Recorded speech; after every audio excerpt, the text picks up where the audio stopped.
for the first time in the pool, and I'm waiting for a contraction. All of a sudden a contraction comes, and I'm like, this is an awful idea.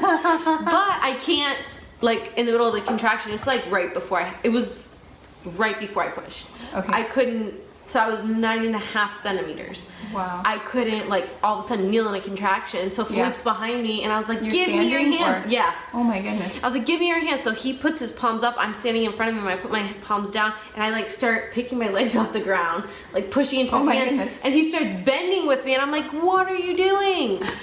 Oh my word. That's So I'm like, no. And he thought I like wanted him to come down with me. I was like in my head, I thought like, can you not hold me? right. And then he's like, oh no. So then he and I was like, he was holding me with his arms stiff, Yeah. and my legs are off the ground, because it was just like, that's the only way I could cope with this contraction. Yeah. And then I looked at everybody like, y'all betrayed me. Like, you told me to stand up. I was like, I literally was like, I'm not doing that again. Right. And I knelt and pushed. And then that's That was when. it. And then I she- knelt yeah. and the head was coming. Yeah. And then the midwife didn't realize, obviously she couldn't see in the water, and it was nighttime. So she's like, don't push too fast because you don't want to rip. So like I'm playing with pushing. Right. And then I just have the head out, and I was like, now I'm waiting for the next contraction to push the shoulders out.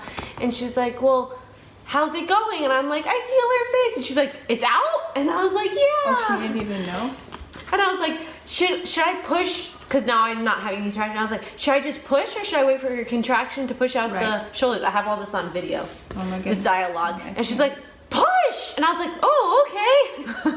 I thought you wait for a contraction. Right? So tell me, what was the difference between a hospital birth, the 3 first hospital births that you did, and then now a home It birth? was so different. The preparation I was mentioning, like the preparation, like going to a hospital, they have everything you need. They have the towels, they're ready. If you need water, they have that. But for a home birth, your home has to be prepared. Right. You have to have your fridge stocked. You have to. So it's actually a very beautiful experience preparing. It makes it so much more emotional and connected. Right. Where it's very much detached, doing it the hospital way, which you would think that like, oh, this is convenient to have somebody else prepare, but it's beautiful to do it yourself. Yeah. And then to actually, I thought going into it, it was such a head game, when really it's such a spiritual, more emotional, even if you are very like red personality type, very leader, very logical, analytical. Like get it done type of person. Nothing about birth Which is you that and I are way. both that way. Like, let's just get it done, right? So, But it's not that way with birth. so what was your kind of, like, if that's how I felt, how did you feel? Yeah, so I was just like, this is all, it starts in the emotional, because we're spiritual and emotional beings, and then we manifest everything in the physical. And so I listened to the Supernatural Birth audio that a friend had given to me, and that really started my brain just like, and my emotions started coming up, like what could possibly be holding me back from having the birth that I desire, Yeah. right? And so I started setting my intentions, and I realized that I had a lot of fear, and that fear is one of the biggest blocks that we have as women in giving birth, and that can really stretch out our the process of birth, making your body lock up, tense up, and then you're not flowing with what your body's trying to do. So would you say it was like, because Amelia has 2 babies, so she's done it before. For me, the fear that I was having was like fear of the unknown. Right. But so what fear, because you knew what was going to happen. Right, I knew. So I think like with every birth, I mean, I've only had 2, but like you have this like, what is my body gonna do? Because it's every time it's different, right? Yeah. And I was much healthier this time, but I still didn't know what to expect. And so I think every woman always probably has these thoughts of like, is it going to be in the morning? Is it going to be at night? Like, am I going to be prepared? Where's my child? You have all these things coming up, and like, is my body going to split wide open? Like, what's really going to happen? And so I, of course, had these fears, and then I had a lot of other things on my schedule that I needed to finish up. And so I was like, I can't Well, have that's this not baby, right? So I did have some, like, I was holding him back from coming. And so, right up until like 3 or 4 days before, I was not ready for him to come. So I was emotionally like blocked.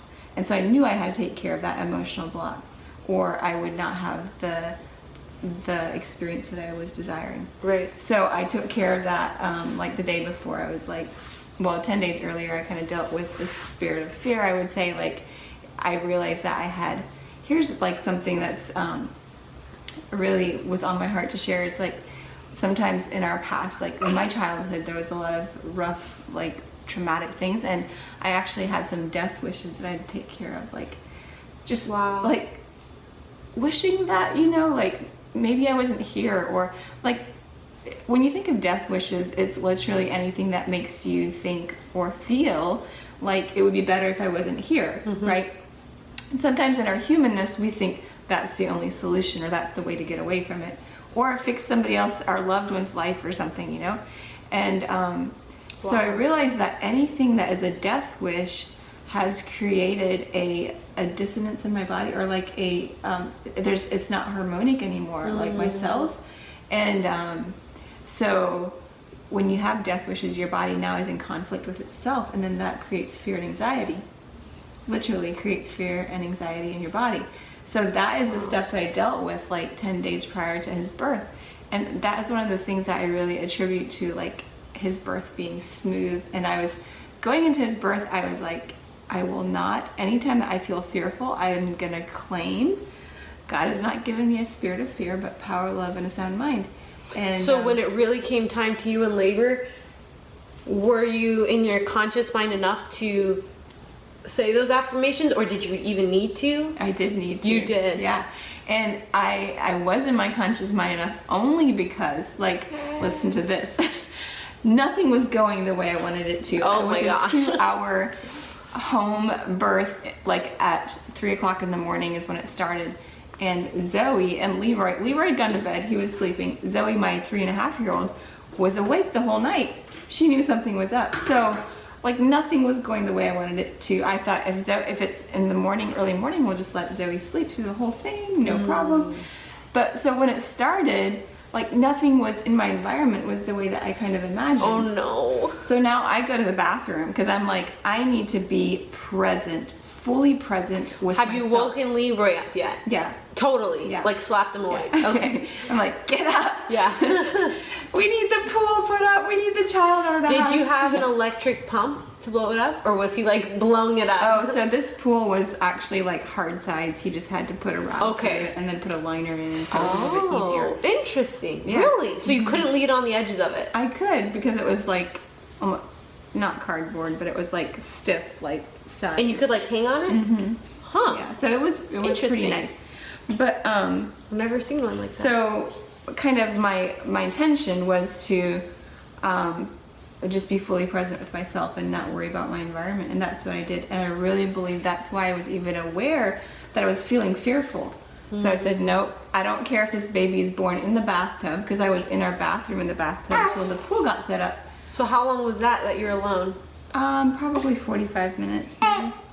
Were you like in the mirror talking to yourself? No. No. I was in the bathtub, just enjoying the water, and no pain. Okay. Until Wow. like, a contraction would come on, and then I'd be Right. like, oh, you know, feeling my body do what it's doing, and then I'd just be like, between contractions, I literally could have been like laughing, joking, Yeah. eating, I don't know, snacks with friends if I would have had, you know, it was really a beautiful experience because I was fully present, and I only had like probably a total of 15 to 20 contractions in 2 hours. Wow. And what I really contribute that to is being so relaxed. Like my body wasn't trying to hold it back. It was just like with every contraction, my body would then do what it needed to do. Bring it And down. here's the thing that I really want to highlight in this part of our story is that we are spirit, soul, and body. And what we do in our spirit, how we take care of our spirit and our soul,